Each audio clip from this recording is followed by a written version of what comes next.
when you're thinking about that KOL visit, is it going to be at a hospital? Have you ever been to that hospital before? What are all the roads around that hospital? What's going on with those roads? Are there detours? Is there construction? And I learned that in real time and this is where you learn so many things, right? By doing it. So I fly in the night before. I've got a rental car. I know I'm going to a certain hospital that I've never been to before. And so at 9 o'clock at night, I get in my rental car after I've gotten checked into the hotel, and I drive to the hospital. And then as I'm driving there, this road's closed, that road's under construction. And my original plan for the next morning is getting all blown apart because right now I'm seeing a full-on construction zone that's going to completely change how I'm going to leave for that hospital and the route that I'm going to take to get there. But if you didn't do that the night before, and this is, again, remember, this is you going there for the very first time. Yes, construction could happen. You've been there before now all of a sudden, but you know the area, you know the hospital, and you're comfortable with the geography, so you're probably not going to be freaked out. If you've never been there, now you got to figure out, hey, I'm going to do a test run and literally drive myself to the parking garage. Well, what does the parking garage look like? Is it across the street? Is it 16 stories? Where are you going into the hospital to get to the neurology department? So there's a lot of aspects to that take time. And if you don't bake all of that time in to that 3 o'clock appointment, you've cut it way too close. And now your first impression is you're 15 minutes late to a busy, academic KOL. So that would be terrible. So any kind of prep work like that on the front end would be essential. Another thing to think about. Does the hospital require a registration? So sales reps typically have to register and have an ID, or, they're in the system and they probably have a fee that they pay, and that's official. And there's a little kiosk downstairs where you key in your information and a badge with your face prints out and you put it on your suit jacket. That means that you're in their registry. And if you're not in their registry, well, you just showed up for an appointment and you're not allowed to go to your appointment because you're not in the registry. So you have to check that out to see, do hospitals require that? Some hospitals require not only that, but then an email physically in your hand that says you were here for an appointment with Dr. Jimmy Joe. And it says that in the email because you could be stopped, not by security as much as by anybody to say, can I help you? Well, I'm here to see Dr. Jimmy. Can I see your appointment? And if you can't show that, that might actually pose a little bit of a problem. So I think there are aspects to getting to that first appointment that you wouldn't have thought about until you were sweating trying to get there. And then there's probably many more, but those are the ones that are, that'll stress you. Oh, yeah. Well, because you're already stressed out enough, right, to go to the appointment and then, present yourself and all of that. Now you're, got sweat pouring off of you because I could totally picture it.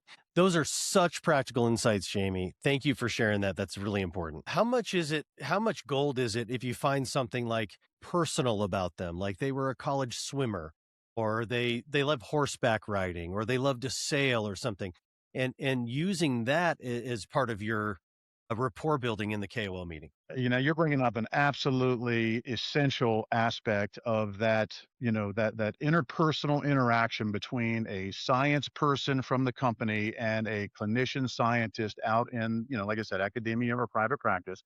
These people have lives. These people have interests. And what you should do as the MSL is you should tap into that where possible. And I'd give you a perfect example. One of my dear friends' father breeds thoroughbred racehorses, and I would go to his farm and I would be around thoroughbred racehorse breeding and other kinds of things. I don't know that much about it, but I know just enough about it to be conversational about it. And one of my doctors in Kentucky was a thoroughbred racehorse breeder, racer. He had all these blue ribbons on his wall. And so when you have the luxury of being able to go into a physician's office, you might be able to see things like trophies and ribbons and pictures of horses. And then you think to yourself, wow, this is really cool. And you don't ignore that. If you know something about it, you can ask about it and say, you know what, I'm fascinated by what I'm seeing. And can you tell me a little bit more? This is their passion. This is their love. They know the science, they know the medicine, and they're happy to talk to you about that. But they're super happy to talk to you about horses or whatever else. You could find out that same information on the web, on an interview. Maybe they did some kind of patient advocacy or some kind of charity event. and that's a real passion for them. And if you're on a Zoom call or a Teams call with them, you can mention that. And I would say, and I read your article, or I saw your interview, about patient advocacy and your passion around that. Let me ask you about that, because that touches, appropriately on heartstrings, that they care about. And, you would care about it just by the fact you're trying to grow a relationship with this person. That's right. What about it's a new therapeutic area to the person, or you're a brand new MSL. Essentially, you're doing a cold call, for a lack of a better word.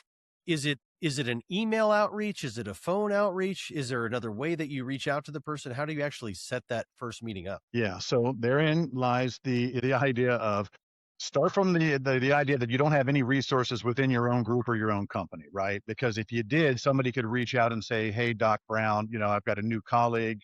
She'd like to come see you," and that's easy.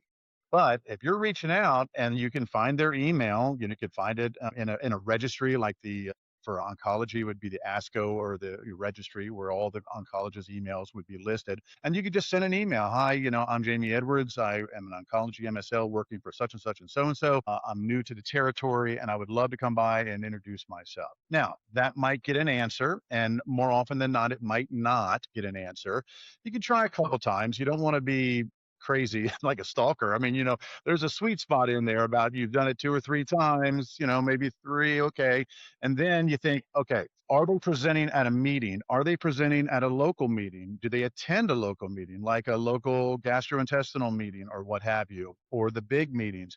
And then you make it a point to see if they're presenting a poster. Are they presenting on the podium? You could go up and introduce yourself and say, "Hi, I'm Jamie and I'm from Miami and I'd love to chat with you and introduce myself to you." So I think there's no emergency. That's the good news about being an MSL. This is not an emergency room situation. You just have to be thinking about it kind of linearly and thinking, well, if I can't get a response in an email and I called and I left a voicemail and everything is nice, but they didn't reply, what's the next thing that I might be able to do?